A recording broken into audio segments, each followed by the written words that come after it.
Hey everyone, it's me, Bree, the Blushing Scribe, and I am here to talk about the top 10 fantasy film set designs, edition 1 for fantasy designs.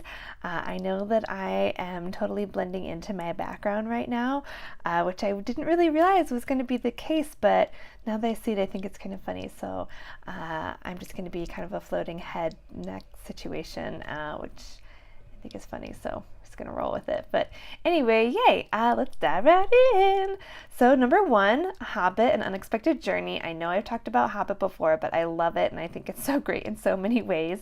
Dan Henna was the art director. Ra Vincent and Simon Bright were set decorators. It was nominated for an Oscar because it is the cutest. It's so green, and I know it's not mushroomy, but I feel like the way everything is built into the ground and round at the top, it just reminds me of like Nomi like things. Everybody's got big feet and curly hair. I love it. Anyway, really creative, not a lot of straight lines, lots of curves and circles, and it's very homey. It's much more comfortable, which is Hobbit way of life. Being very comfortable. So I just style of the set design, but also when he travels and all the different designs with the rock bodies. Is that in the first one? Anyway, the rock mountain monster people that fight each other, but just also in general when they're traveling across the plains and beating the orcs and stuff like that. It's super cool. Along those same lines, number 2, Lord of the Rings, Return of the King, which was Grant Major, Dan Henna again, and Alan Lee, which won the Oscar actually for set design. To me, all the Lord of the Rings are all exceptional and amazing, and it was a lot of the same team for most of them, if not all of them, I believe. But any of those fantasy kind of period-esque, timeless pieces are so beautiful, especially with Return of the King, which was, the finale of all of them, was just so incredible. I know a lot of it is CGI, but that is part of it, part of the design, coming up with it and creating the look, and how the actors and how the actual props and everything that are there are setting up. Everything is pretty incredible to create the castles and the hallways and the scapes outside, which are real, and making sure it all matches up realistically. It's quite a challenge. So anyway, number 3, How the Grinch Stole Christmas, which is one of my favorite movies. Michael Cornblath and Meredith Boswell were nominated for the Oscar for this.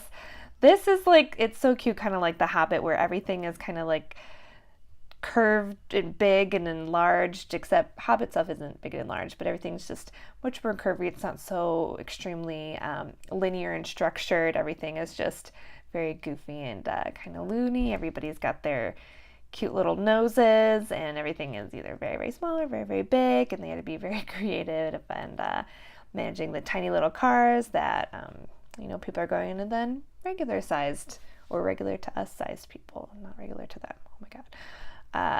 But everything was just so interesting, and Christmas is my absolute favorite, so pretty much everything in The Grinch is going to be checking off all my boxes, so I'm very excited about that. Universal Studios, you can go through the tour to see the set. Yay! Number 4, Harry Potter and the Deathly Hallows Part 2 was nominated for an Oscar. Stuart Craig and Stephanie McMillan. Honestly, any of the Harry Potters for me can end up on any and every single list, but especially for set design, Part 2, all of them, but Part 2 was definitely the most intense. They were covering a lot of ground in the Part 1 and 2, so there was an incredible amount of production design, production value that they were utilizing when they were traveling and filming, and the scapes that they created and the aerial shots are beautiful, but even just the simplicity of the dancing in the tent, and with the different special magic effects that they have and what they were creating, and on the beach, but in the mountains, was really, really cool. And especially with the castle battle scene, a lot of CGI again as well, but it's pretty much unbelievable, especially if you grew up reading the books like I did, and to see it all come to life, and you're like, oh God, what's happening? Was intense, but it was incredible. The design from everything, from everywhere, from every department, really has to mesh together, and it's so beautiful and sad but amazing to me. So everybody go get a Harry Potter tattoo like me. What? All right, number 5, Alice in Wonderland. Robert Stromberg and Karen O'Hara won the Oscar for set design. This is another one of those, I mean, maybe the style of the film isn't your style, but you can still recognize it as being incredibly, incredibly beautiful. Alice in Wonderland, obviously the regular cartoon is a little crazy itself. I mean, they're in Wonderland, so the land is going to be wonderful, of wonder, wondering. It's going to be awesome. And everything is so colorful, but everything does actually have a right amount of structure. So even with the busyness of all the different designs, there's still a structure with it where it's not so loose and crazy, and you get lost in the shapes and colors. Every little land, every little magical corner is outfitted just right, and it was really, really cool. Kind of sort of on that same tangent, number 6, Pan's Labyrinth. Eugenio Caballero and Pilar Revuelta. I had practiced that name earlier and thought I had it. I am so sorry. Eugenio Caballero and Pilar Revuelta. Anyway, I'm Russian. Pan's Labyrinth was crazy when you first saw it. A couple of memories are the guys with the eyes and his hands, and he's looking out at everything, and when he smashes the other guy's face in with the bottle. I don't know why those 2 images always stuck with me, but anyway, pretty striking. Character design, set design, prop design, everything was huge for this film. It is a foreign language film. If you haven't seen it, I do recommend it, though. It was very popular. It did win the Oscar for set design as well as a lot of other things, but it was incredibly unique and really, really powerful, but it's very fantastical. You really, really have to see it because it's kind of hard to describe otherwise. But if you see the guy with the monster with his hands and his fingers, and I was like, why did you touch the food? She did. Anyway, number 7, Pirates of the Caribbean, Dead Man's Chest, nominated for an Oscar, Rick Heinrichs and Cheryl Karasik.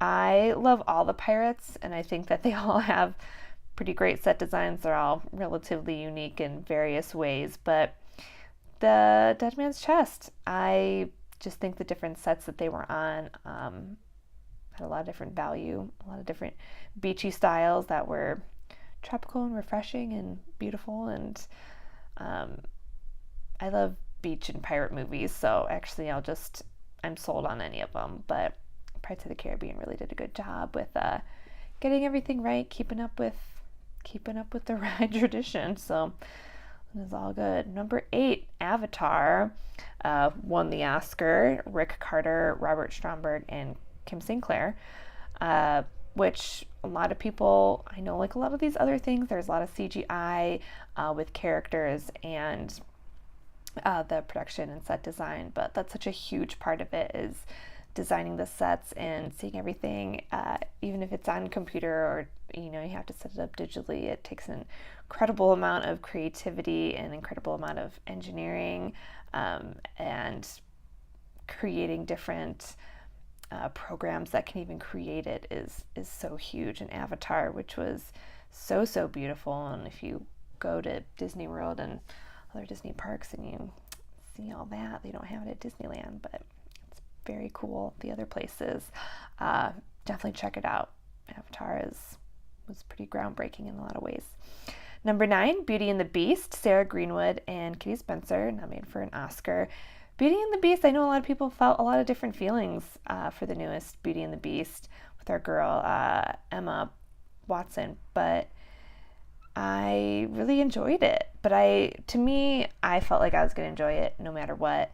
So I might be biased, but it was gorgeous. I mean, the castle itself, inside and outside, the landscapes that they shot on, but inside the Beast's castle was gorgeous. I mean, inside each individual room, I mean, that was his whole shtick, was that he was, spent everybody's money on his stuff, so everything was very grand and very lush, very beautiful, including costuming, which was just another thing we'll talk about, which is very, very amazing. But even just the outside of the castle, the way it evolved when it got nicer, but also, back in the towns, back in Belle's and Maurice's home and the pub, everything was really, really cool. But definitely the castle inside was my favorite, and them dancing in the beginning was Audrey McDowell's beautiful voice. Everything was awesome.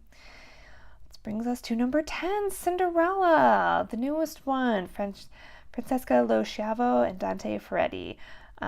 This got nominated for costumes, I should say, but a lot of things, but was recognized for set design because it is just so pretty. Pretty, very simply, just so very pretty to look at. The color palettes were very nice. When I first saw it in passing, I was like, oh, it's a really beautiful blue. Oh, that's a really beautiful navy and pink. And it was just, everything was like, wow, wow, wow. Even if you're not a set designer, think that you'd be somebody that would recognize all of it, you'll feel a lot of calmness in how you feel about it. It's just, everything flows so beautifully and was thought together to not be so over the top and glossed over. It's just a very, very attractive picture. So definitely check it out. Cinderella has been remade a million bajillion times in different ways, but I thought this is probably my favorite visual feature of it. So I hope you like it. If you haven't seen it, please do.